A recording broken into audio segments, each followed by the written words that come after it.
Today, we bring you an emotional and reflective speech by Justin Trudeau, Canada's Prime Minister and leader of the Liberal Party. In this announcement, Trudeau shares his decision to step down, highlights his accomplishments since 2015, and discusses his vision for Canada's future. Join us to learn from his journey of leadership and resilience. Correct.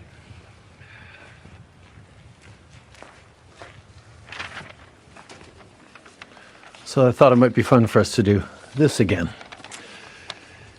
Bon matin. Every morning I've woken up as Prime Minister. I've been inspired by the resilience, the generosity, and the determination of Canadians. It is the driving force of every single day I have the privilege of serving in this office. That is why, since 2015, I've fought for this country, for you, to strengthen and grow the middle class. Why we rallied to support each other through the pandemic, to advance reconciliation, to defend free trade on this continent, to stand strong with Ukraine and our democracy, and to fight climate change and get our economy ready for the future. We are at a critical moment in the world. My friends, as you all know, I'm a fighter. Every bone in my body has always told me to fight because I care deeply about Canadians, I care deeply about this country, and I will always be motivated by what is in the best interest of Canadians. And the fact is, despite best efforts to work through it, Parliament has been paralysed for months after what has been the longest session of a minority parliament in Canadian history. That's why this morning I advised the Governor-General that we need a new session of Parliament.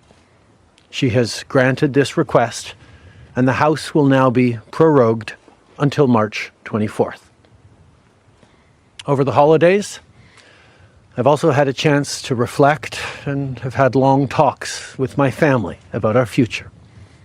Throughout the course of my career, any success I have personally achieved has been because of their support and with their encouragement. So last night over dinner, I told my kids about the decision that I'm sharing with you today. I intend to resign as party leader, as Prime Minister, after the party selects its next leader through a robust, nationwide, competitive process. Last night, I asked the President of the Liberal Party to begin that process. This country deserves a real choice in the next election, and it has become clear to me that if I'm having to fight internal battles, I cannot be the best option in that election. The Liberal Party of Canada is an important institution in the history of our great country and democracy. A new Prime Minister and leader of the Liberal Party will carry its values and ideals into that next election. I'm excited to see the process unfold in the months ahead. We were elected for the third time in 2021 to strengthen the economy post-pandemic and advance Canada's interests in a complicated world. And that is exactly the job that I and we will continue to do for Canadians. Thank you, Prime Minister. We'll now go to questions. As you all know, I am a fighter, and I am not someone who backs away from a fight, particularly when a fight is as important as this one is. But I have always been driven by my love for Canada, by my desire to serve Canadians, and by what is in the best interest of Canadians. And Canadians deserve a real choice in the next election. And it has become obvious to me with the internal battles that I cannot be the one to carry the Liberal standard into the next election. We got elected in 2015 to fight for the middle class. And that's exactly what we've done over the past years. We reduced their taxes, we increased the benefits to families, we made sure the economy was focused on working for everyone and not just a few. And that has changed that has dropped poverty rates in Canada, that has brought more people into the workforce, that has moved us forward on reconciliation in a way that has deeply improved the opportunities and success of Canadians despite the incredibly difficult times the world is going through right now. There's lots more work to be done, and I know that this party and this country and Canadians will keep doing it. If I have one regret, particularly as we approach this election, well, there are probably many regrets that I will think of, but I do wish that we'd been able to change the way we elect our governments in this country so that people could simply choose a second choice or a third choice on the same ballot, so that parties would spend more time trying to be people's second or third choices, and people would have been looking for things they have in common instead of trying to polarize and divide Canadians against each other. I think in this time, figuring out how to pull together and find common ground remains something that is really important for democracies, but I could not change unilaterally without support of other parties our electoral system. That wouldn't have been responsible. Pierre Poilievre's vision for this country is not the right one for Canadians. Stopping the fight against climate change doesn't make sense. Backing off on the values and strength in diversity that Canada has always worked to pull itself together on is not the right path for the country. Attacking journalists, the CBC institutions, that's not what Canadians need in this moment. We need an ambitious, optimistic view of the future, and Pierre Poilievre is not offering that. And I look forward to the fight as progressives across this country stand up for the kind of vision for a better country that Canadians have always carried, despite the tremendous pressures around the world to think smaller, to veer towards the hard right, and to be less ambitious for what we can be and do as a country when the world really needs Canada.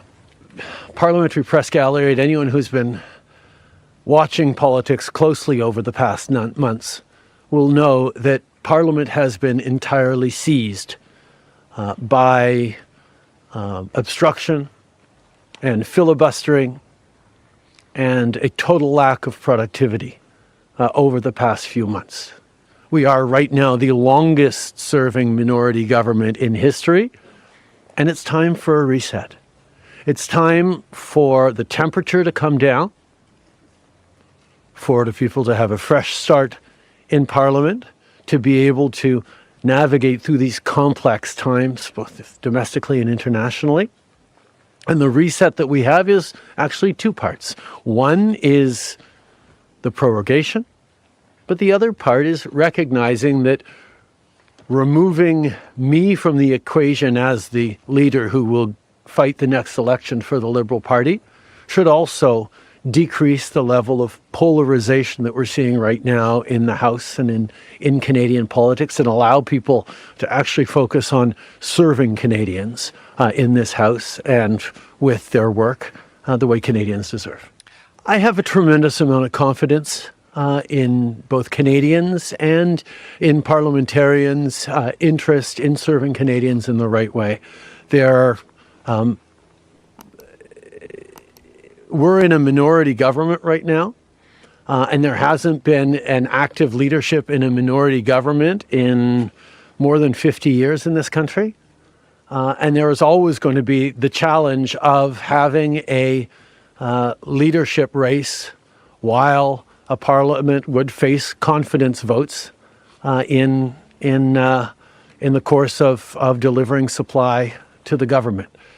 So this is something that we're going to navigate through, but I truly feel that removing the contention around my own continued leadership is an opportunity to bring the temperature down have a government that will focus on the complex issues that are coming forward in the coming months, while the party gets to have a full national process that brings in people from right across the country and makes a determination about the best person to carry the progressive liberal standard into the next election. The government will still, and the cabinet will still be very much focused on doing the job that Canadians elected us to do in 2021, which is fight for their interests, stand up for their well-being, and make sure that they are good and that Canadians are protected and strong. There will be a leadership process and the rules will unfold over the coming weeks.